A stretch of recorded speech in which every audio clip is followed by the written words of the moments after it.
Verdades que ninguém te conta sobre ser falsa magra.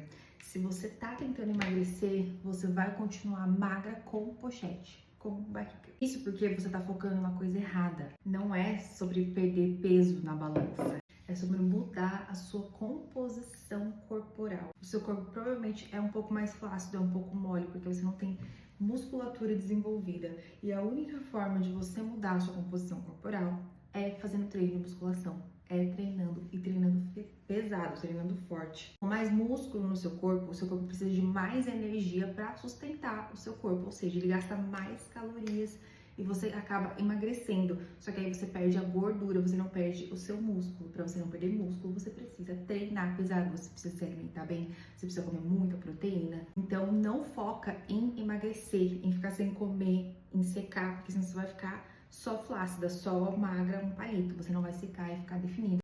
Foca em construir músculo.